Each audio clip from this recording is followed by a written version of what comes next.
PT Dharma Polymetal Tbk dikenal sebagai emiten komponen otomotif yang memproduksi berbagai suku cadang untuk motor dan mobil. Kini perusahaan mengembangkan baterai litium lokal dan solusi energi bagi motor listrik roda 2, bagian dari perluasan bisnis ke segmen EV.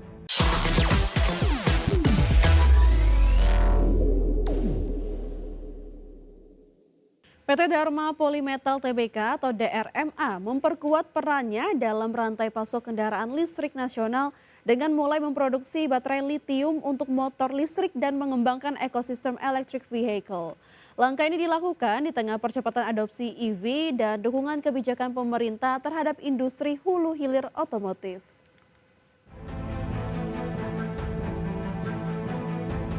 PT Dharma Polymetal Tbk dikenal sebagai emiten komponen otomotif yang memproduksi berbagai suku cadang untuk motor dan mobil. Kini perusahaan mengembangkan baterai litium lokal dan solusi energi bagi motor listrik roda 2, bagian dari perluasan bisnis ke segmen EV. DRMA menilai komponen baterai menjadi elemen kunci bagi pertumbuhan ekosistem kendaraan listrik di Indonesia, sekaligus membuka peluang pertumbuhan jangka panjang di luar segmen otomotif konvensional.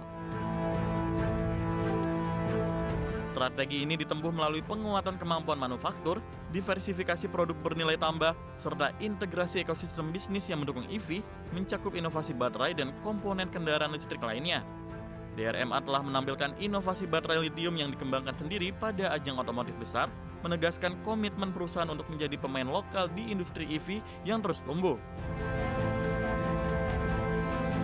Pengembangan baterai ini sejalan dengan momentum nasional meningkatnya permintaan terhadap kendaraan listrik, serta dukungan pemerintah yang memperkuat insentif bagi produksi komponen lokal. Produk baterai yang lebih ringan dan tahan lama ini diharapkan menarik minat pelaku industri serta konsumen EV.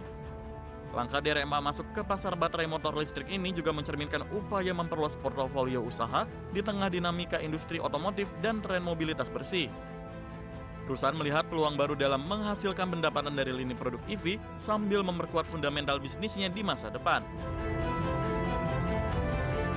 Berbagai sumber IDX Channel.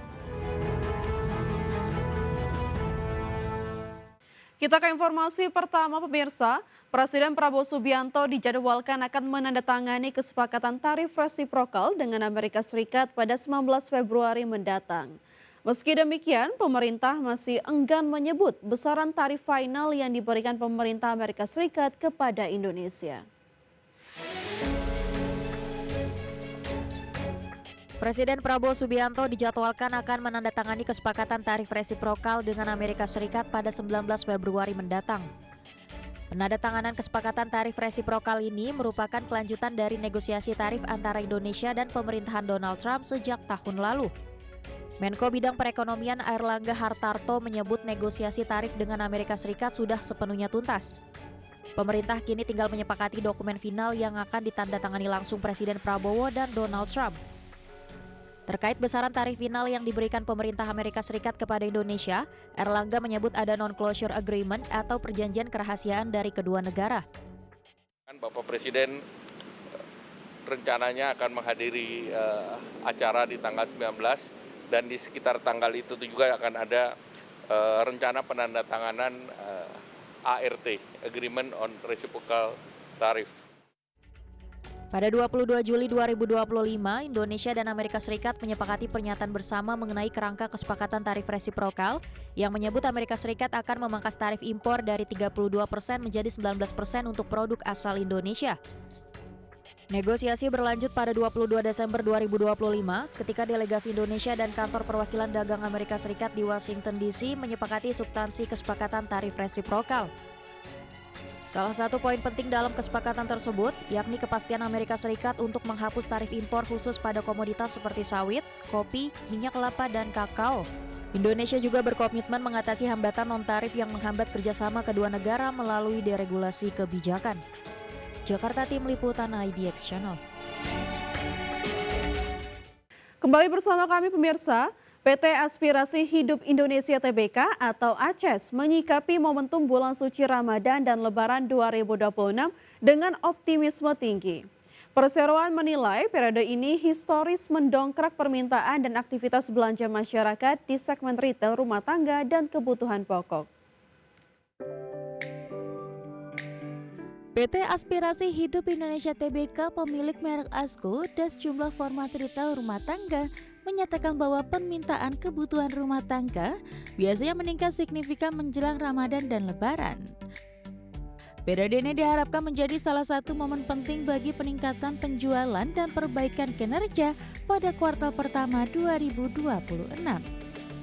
Manajemen ACES mencatat bahwa secara historis periode Ramadan mendorong aktivitas belanja masyarakat, khususnya untuk produk kebutuhan rumah tangga, peralatan rumah, dan gaya hidup harian yang relevan dengan perayaan tersebut.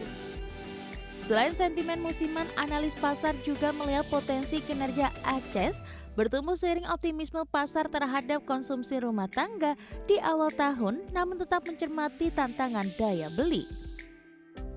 Strategi ACES juga mencakup pengembangan merek dan pembukaan gerai untuk memperluas jangkauan pasar, termasuk ke wilayah yang belum terlayani secara optimal.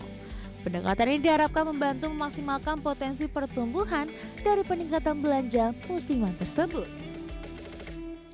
Secara keseluruhan, ACES memanfaatkan momentum Ramadan dan Lebaran sebagai peluang untuk memperbaiki fundamental kinerja dan memperkuat penetrasi pasar retail rumah tangga, sambil tetap memperhatikan dinamika daya beli dan perilaku konsumen sepanjang 2026.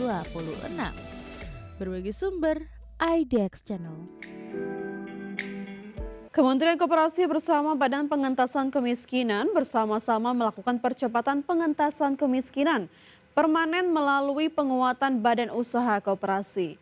Salah satunya dengan membangun koperasi berbasis komunitas di daerah-daerah dengan tingkat kemiskinan tinggi. Kementerian Koperasi bersama Badan Pengentasan Kemiskinan atau BP Taskin resmi menjalin sinergi strategis untuk mempercepat pengentasan kemiskinan permanen melalui penguatan badan usaha koperasi melalui nota kesepahaman yang dilakukan oleh Menteri Koperasi Ferry Juliantono dengan Kepala BP Taskin Budiman Sujatmiko. Langkah ini dipandang Ferry nantinya masyarakat yang masuk dalam kategori miskin akan didorong menjadi anggota koperasi dan menjadi bagian dari ekosistem bisnis yang akan dikembangkan oleh Kopdes atau Kel Merah Putih. Dengan cara ini pengentasan kemiskinan ekstrim diyakini akan dapat dilakukan dengan lebih cepat sejalan dengan bertambahnya jumlah Kopdes Kel Merah Putih yang beroperasi. Kami membentuk Koperasi Desa Kelurahan Merah Putih, baik dalam proses pembentukan akte badan hukumnya maupun sekarang masuk di dalam tahap pembangunan fisiknya. Kami menemukan beberapa hal yang perlu kami sinergikan dengan BP Taskin untuk bisa bagaimana nanti Koperasi Desa Kelurahan Merah Putih ini selain bisa menjadi instrumen penggerak ekonomi masyarakat di desa-desa dan kelurahan, tapi juga bisa sekaligus ikut membantu memecahkan masalah kemiskinan yang ada di desa-desa dan kelurahan yang ada di Indonesia. Selain itu, pemerintah juga akan membangun koperasi berbasis komunitas di daerah-daerah dengan tingkat kemiskinan tinggi yang dilakukan dengan pendampingan manajemen dan akses permodalan agar koperasi yang dibentuk tersebut tidak berhenti di tengah jalan. Dari Jakarta, Ade Firmansyah, Tim Liputan IDX Channel.